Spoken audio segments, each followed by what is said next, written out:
initial steps in the preparation of the reservoir include staking the contour, marking the limits of the reservoir.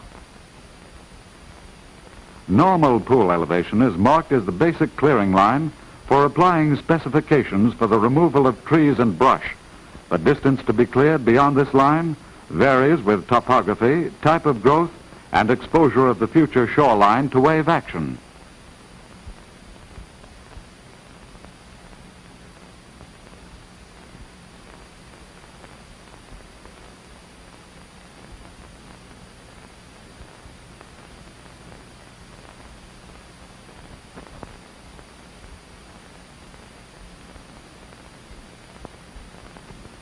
Most of the workmen were residents of the area, familiar with the use of timber cutting tools from their boyhood days. Various types of tools adapted to specific operations were required. At the beginning of each day, assignments were made, tools were selected, and the men began their work.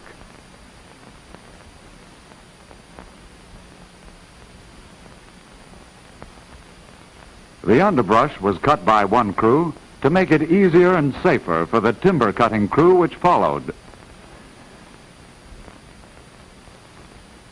Felling of the larger trees is a hazardous operation, requiring skill and constant precaution to assure safety.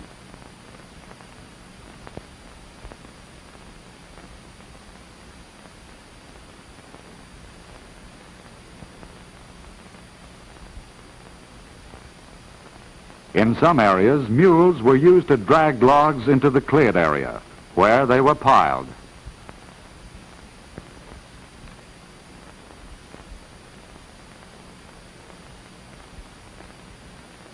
Along stream banks, large trees were dragged from the water's edge by tractors with winch attachments.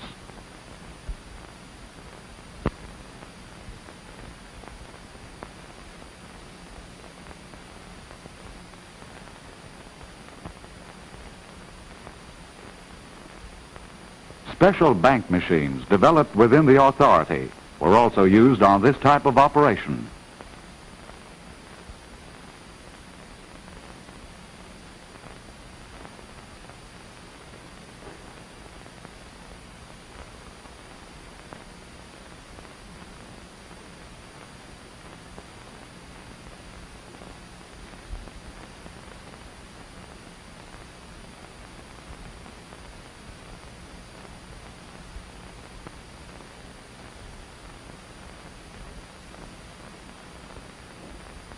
Marketable timber was hauled to sawmills and cut into lumber.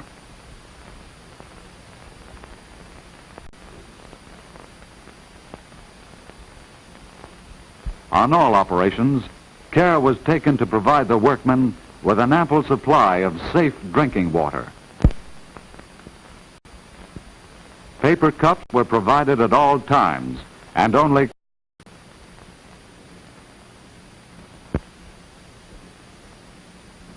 the shattered stumps were removed with the aid of timber hooks attached to the drag line.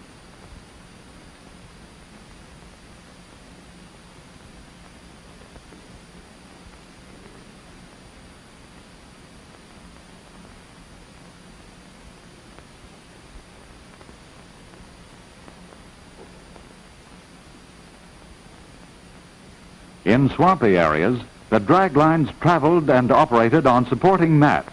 In some situations, drainage was required for clearing or other construction work which would have been impeded by ponded water.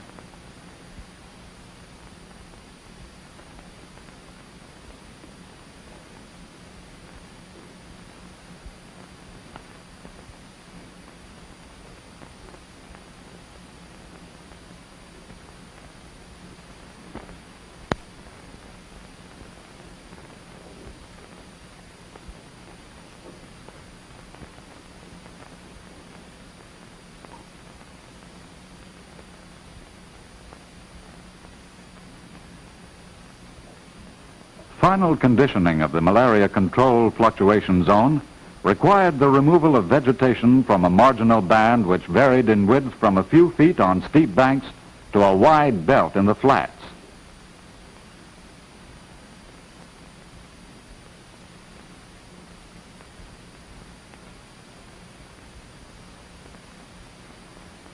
Where topography, the type of growth, and weather conditions permitted, area burning was utilized in marginal growth removal.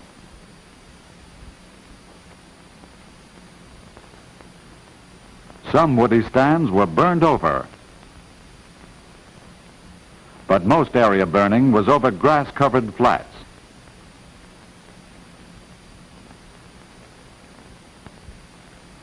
In situations where area burning could not be utilized, hand and machine cutting was used prior to raking and burning.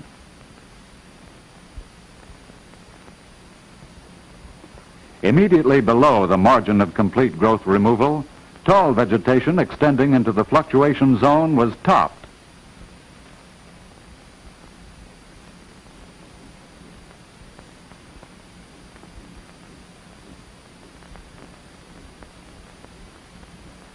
In some cases, mowers and teams belonging to local farmers were utilized on the growth removal operations. Team mowers were especially useful on rough terrain and in small areas.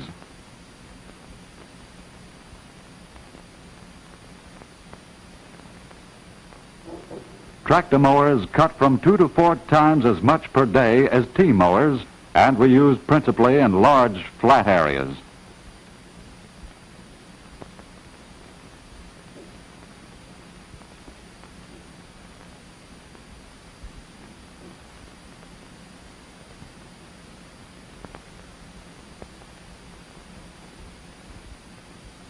Although low stumping added to the initial cost of clearance in the fluctuation zone, the increased effectiveness and economy of the mowing operation in annual margin conditioning repaid this additional expense.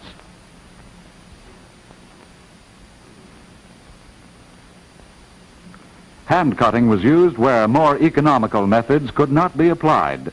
After cutting, the brush was piled for burning.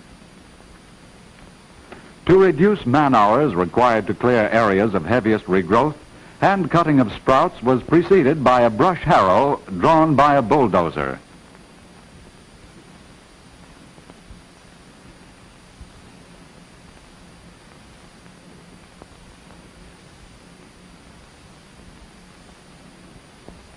After the harrow had passed over the area, the remaining sprouts were cut by hand and piled for burning.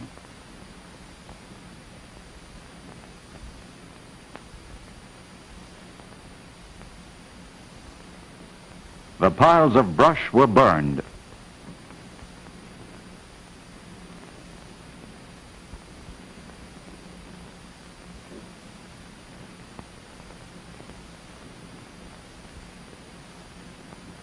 Thus, reservoir preparation provides a clean basin at the time of filling, an essential factor in the control of malaria on impounded waters.